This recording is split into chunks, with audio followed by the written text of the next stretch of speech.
أعوذ بالله من الشيطان الرجيم. بسم الله الرحمن الرحيم. إن الذين كفروا وصدوا عن سبيل الله وشاقوا الرسول من بعد ما تبين لهم الهدى لن يضروا الله شيئا وسيحبط أعمالهم. يا أيها الذين آمنوا أطيعوا الله وأطيعوا الرسول ولا تبطلوا أعمالهم. صدق الله العظيم.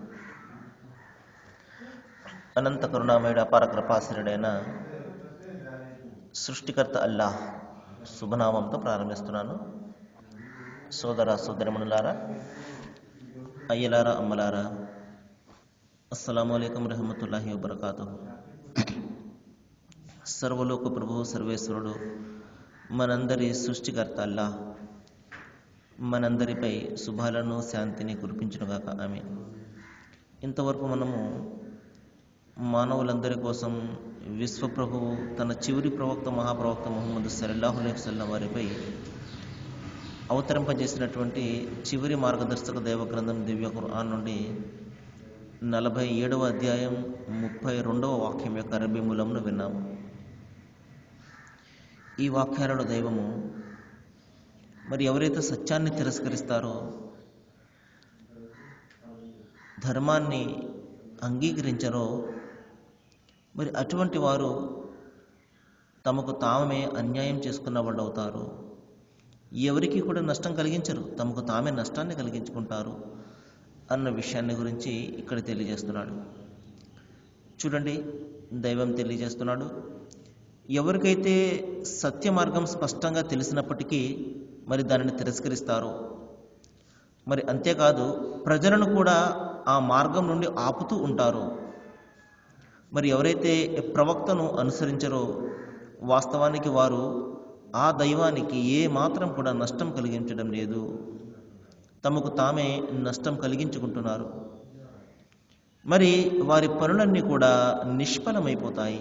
మహాశైలారా, ఇక్కడ దైవం తెలియజేస్తున్నటువంటి విషయం ఏమిటంటే,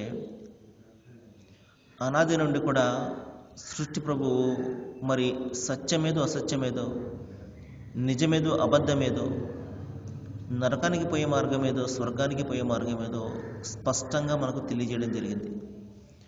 ఆది మానవుడు ఆదం అలైహిస్సలాం మనందరి తండ్రి, ఆయన పుట్టిన దగ్గర నుండి కూడా మరి ఆయనకు దైవము మార్గదర్శకత్వాన్ని ఇచ్చాడు.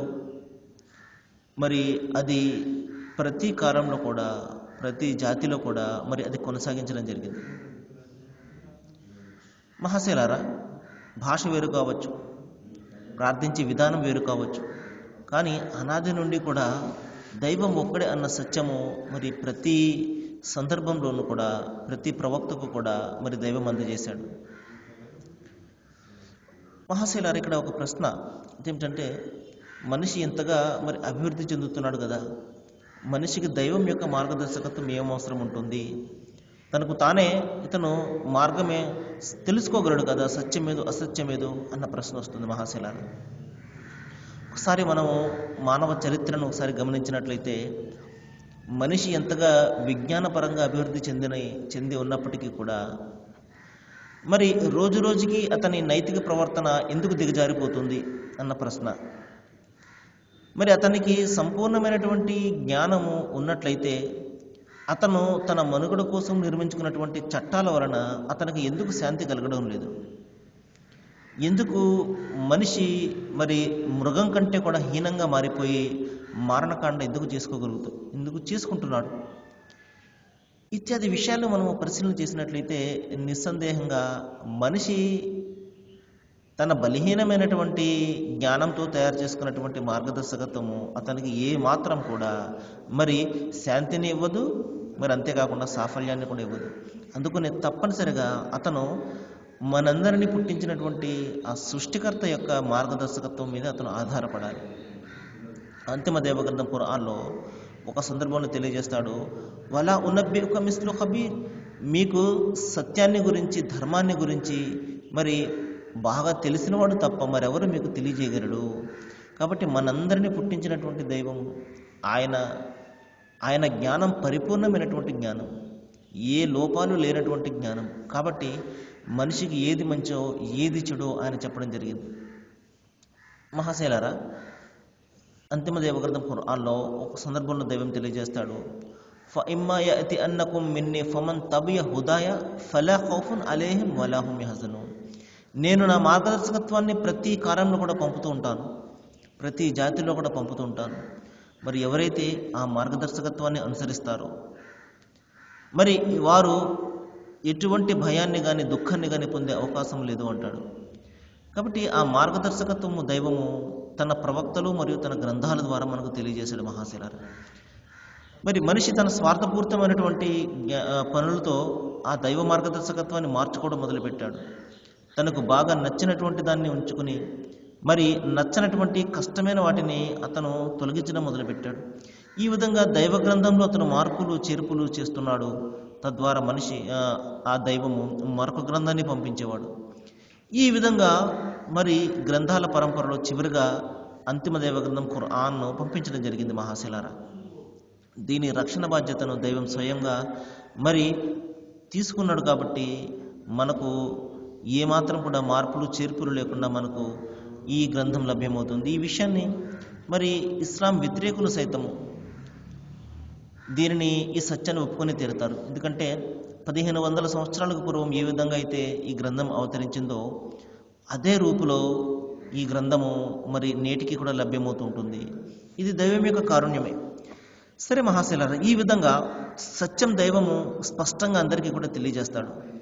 ఎవరు కూడా నాకు తెలియదండి ఈ విషయం అని చెప్పడానికి ఏ మాత్రం కూడా కారణం దైవం వదలలేదు, సాకుని ఎంత మాత్రం కూడా ఇవ్వలేదు. మహాశిలారా, కాబట్టి దైవం ఒక్కడే అన్న సత్యము, ఆయన మార్గదర్శకత్వాన్ని అనుసరించడంలోనే మనిషికి ఇహపరలోకాలలో సాఫల్యం ఉన్నది అన్న ధర్మము మనిషికి దైవము ప్రతి జాతిలో కూడా ప్రతి మరి కాలంలో కూడా తెలియజేయడం జరిగింది.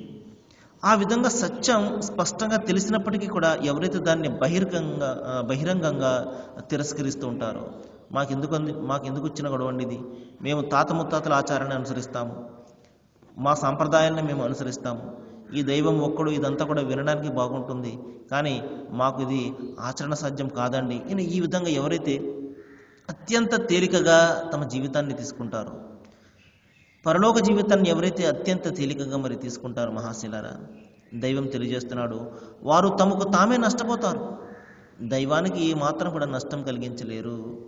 ఎందుకంటే మహాశైలారా, సమస్తం కూడా ఆయన మార్గాన్ని అనుసరించినా ఆయనకు వచ్చేదేమీ కూడా ఉండదు. ఆయన మార్గాన్ని కాకుండా ఇష్టం వచ్చిన మార్గాన్ని అనుసరించినా ఆయన కోల్పోయేది కూడా ఏమి ఉండదు. కాబట్టి ఇక్కడ మనం మంచి మార్గం అనుసరిస్తున్నాము అంటే అది మన మంచి కోసమే. లేదు అంటే మహాశైలారా, ఆ నష్టం కూడా మనమే భరించవలసి ఉంటుంది. అదే విషయాన్ని సృష్టి ప్రభు స్పష్టంగా తెలియజేస్తున్నాడు.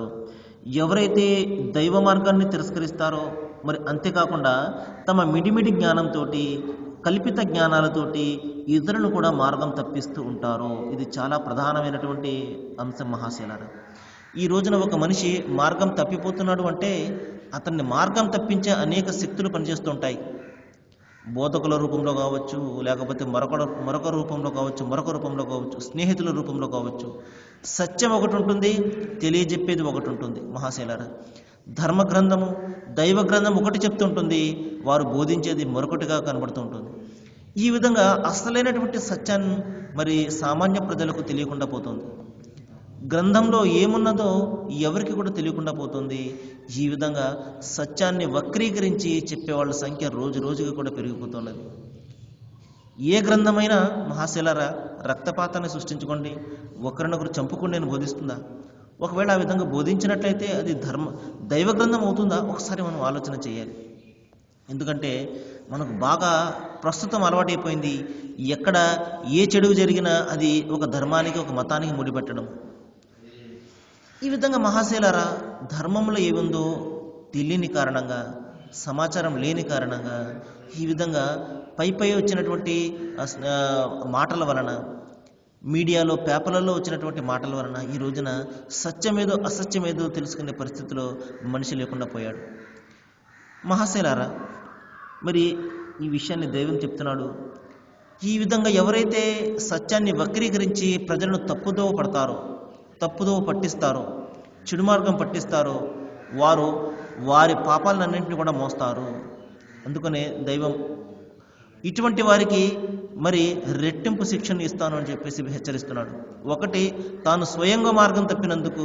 రెండు, ఇతరులను కూడా మార్గం తప్పించినందుకు. ఉదాహరణకు ఒక నాయకుడు ఉన్నాడు, ఒక బోధకుడు ఉన్నాడు. అతను ఎవరికైతే బోధిస్తూ ఉంటాడో వారి అందరి బాధ్యతను ఇతను తీసుకోవాల్సి ఉంటుంది. వారు సత్యాన్ని అనుసరిస్తే ఆ పుణ్యాలలో ఇతనికి కూడా భాగం ఉంటుంది. అలా కాకుండా వారు సత్యాన్ని కాదని తమ ఇష్టం వచ్చినట్లు వాళ్ళు నడిచినట్లయితే, ఇతని బోధనల కారణంగా వారు మార్గం తప్పినట్లయితే మహాశైలారా, మరి వారందరి బాధ్యత ఇతరులు వహించవలసి ఉంటుంది. కాబట్టి ఒక వ్యక్తి బోధించే పరిస్థితిలో ఉన్నప్పుడు అతను గ్రంథానికి అనుగుణంగా బోధిస్తున్నానా లేదా అన్నది అతను ఆలోచన చేయాలి. మరి ఈ విధంగా దైవం హెచ్చరిస్తున్నాడు. ఎవరైతే స్వయంగా సత్యం తెలిసినప్పటికీ కూడా దాన్ని అనుసరించరో ప్రజలను కూడా ఆపుతూ ఉంటారో, సత్య మార్గాన్ని అనుసరించడానికి ప్రజలు ముందుకు వస్తున్నప్పటికీ కూడా లేదు ఈ విధంగా చేయకూడదు, మరి ఆచారము తాత ముత్తాతల యొక్క సంప్రదాయాలు ఈ విధంగా ఉన్నాయి అని, లేదు గ్రంథంలో ఈ విధంగా ఉన్నది అని లేని విషయాలు చెప్పడము, ఈ విధంగా వాళ్ళని ఎప్పుడైతే మార్గం తప్పిస్తారో మహాశైలారా, వారు ఎవరికి కూడా నష్టం కలిగించలేదు, కేవలం తమకు తామే నష్టం కలిగించుకుంటూ ఉంటారు. ఎందుకంటే వారు చేసే పనులన్నింటినీ కూడా దైవము నిష్ఫలం చేస్తాడు, ఏ మాత్రం కూడా వాటికి విలువనియ్యడు అని హెచ్చరిస్తున్నాడు. ఆ తర్వాత మహాశైలారా, ఇంకొక ప్రధానమైనటువంటి మాటను దైవం తెలియజేస్తున్నాడు. అదేమిటంటే, యా అయ్యుహల్లజీన ఆమను అతీఉల్లాహ వ అతీఉర్ రసూల్. ఓ ప్రజలారా, మీకు సాఫల్యం కావాలి అంటే మీరు ఆ దైవానికి విధేయత చూపండి. విధేయత చూపడం అంటే ఆరాధన ఆయనకే చేయాలి, మరి సమర్పణ ఆయనకే చేసుకోవాలి, మరి ఆయన ధర్మశాస్త్రాన్ని అనుసరించాలి, ఆయన రాజ్యాంగాన్ని, ఆయన చట్టాన్ని అనుసరించాలి మహాశైలారా. ఎందుకంటే అధికారం ఆయనది, భూమి ఆయనది, ఆకాశం ఆయనది, మరి సమస్తం కూడా ఆయనది, మరి ఇక్కడ చట్టం కూడా ఆయనదే ఉండాలి. ఈ విధంగా దైవానికి విధేయత చూపడం అంటే కేవలం ఆరాధన చేయడం ఒక్కటే కాదు మహాశైలారా. మన పూర్తి వ్యవహారాలను ఆయనకు సమర్పణ చేసుకుని ఆయన ఆజ్ఞ మేరకు గడపడము. ఆయన ఆజ్ఞ అంటే పరలోకంలోనే కాదు, ప్రపంచంలో కూడా ఆయన ఆజ్ఞను మనం అనుసరించడము. మరి ప్రవక్తకు విధేయత చూపండి అంటున్నాడు. అంటే ఆయన తన ధర్మశాస్త్రాన్ని తన ప్రవక్త ద్వారా అందజేశాడు, తన మార్గాన్ని తన ప్రవక్త ద్వారా బోధించాడు. కాబట్టి చివరి ప్రవక్త మహాప్రవక్త ముహమ్మద్ సల్లల్లాహు అలైహి వసల్లం, మరి మనందరి కోసం వచ్చినటువంటి ప్రవక్త. కాబట్టి ఆ ప్రవక్తను మీరు అనుసరించండి. ఎప్పుడైతే మీరు ఈ పనులు చేస్తారో మరి మీరు సాఫల్యం చెందుతారు. లేదు అంటే మీ పనులు మీరు వృధా చేసుకున్నట్లే, కష్టపడి మీరు సంపాదించుకునే పుణ్యాలన్నీ కూడా వృధా అయిపోతాయి. అంటే ప్రపంచంలోనే దానికి ప్రతిఫలం ఇచ్చేస్తాడు. పేరు దర్పాలు లేకపోతే పలుకుబడుల రూపంలో దైవం ఇక్కడే ప్రసాదించేస్తాడు. మరి పరలోకంలో ఎటువంటి పుణ్యాన్ని కూడా వాటికి ఇవ్వడు. ఎందుకంటే దైవం చెప్తాడు, నీవు ప్రపంచంలో మరి పరుల మెప్పు కోసము ఈ పనులు చేశావు, నీకు అక్కడే ప్రసాదించేశాను, కాబట్టి పరలోకంలో నీకు ఏమీ కూడా ఉండదు అని. మరి వాళ్ళు చేసే పనులన్నీ కూడా వ్యర్థమైపోతాయి. ఎందుకంటే మహాశైలారా, నిజమైనటువంటి తెలివి గలవాడు మరి తను ప్రపంచం కోసం కాదు, పరలోకం కోసం పనిచేస్తాడు. ఎందుకంటే ప్రపంచం నాశనమైపోయేది, 3 నెలల ముచ్చట మాత్రమే ఇక్కడ. ఇతను ఎన్ని డబ్బు దర్పాలతోటి, హంగు ఆర్భాటాలతోటి జీవితం గడిపినా చేరవలసింది ఆ మట్టిలోకి మహాశైలారా.